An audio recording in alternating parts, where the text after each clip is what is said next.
in Seattle is that knowing the truth for the whole of the organization and everybody who works in it is very important.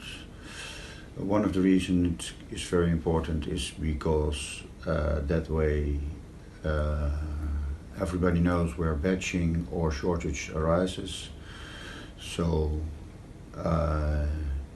everybody can make sure that the process will be as efficient as possible.